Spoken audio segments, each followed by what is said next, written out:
Australia's super sprinter Nature Strip was the toast of Royal Ascot on Wednesday morning, dominating a top field to easily win the King's Stand in front of 75,000 fans, including the royal family. Trainer Chris Waller was full of emotion after the race, said it was special to come all the way from Australia and prepare the horse for a breathtaking victory which he counted in the top 5 of his illustrious career.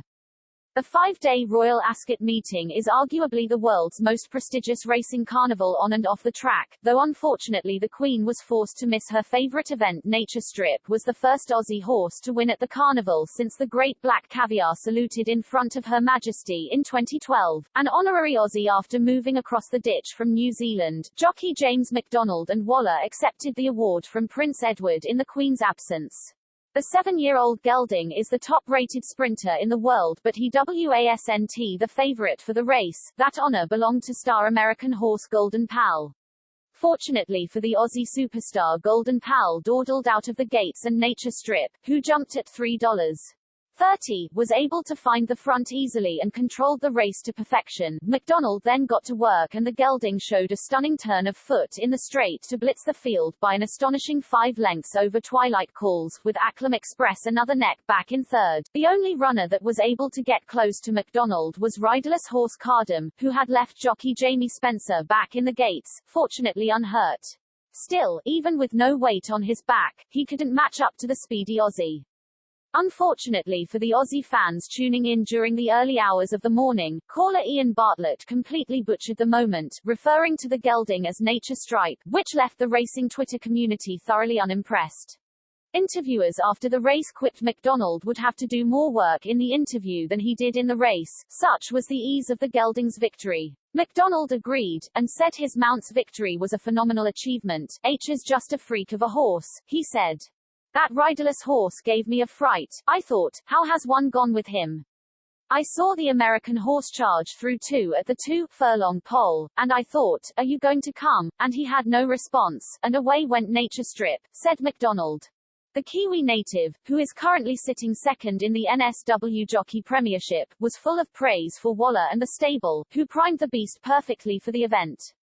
The team have done a marvellous job. I think he would have silenced a few critics with that performance, because it was scintillating, he said.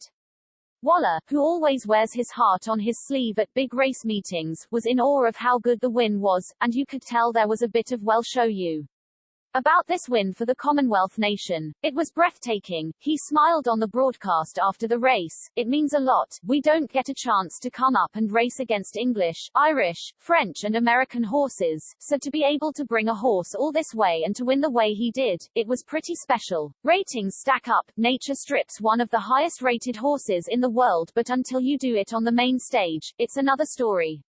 It'll just remind everyone how strong we are in Australia, said Waller. The win had racing fans wonder whether Nature Strip would back up for the Platinum Jubilee Stakes on Saturday, but Waller refused to commit either way, instead reserving his praise for his remarkable runner. We work for a very amazing animal and they are very good to us, he said, before choking up. Australia just continues to show its might on the world sporting stage. It was a who's who of royalty and celebrities off the track, though sadly Her Majesty could not attend due to mobility issues. Instead, the Prince of Wales and Duchess of Cornwall were in attendance alongside a host of other royals, including Princess Anne and her 2 children Peter Phillips and Zara Tindall, Countess Sophie Wessex and Princess Beatrice, who was joined by her husband Edoardo Mapelli Mozzi. Just over a week after the Platinum Jubilee celebrations ended, members of the royal family appeared in high spirits, with many taking part in the carriage procession, before greeting one another in the warm summer sunshine at the racecourse.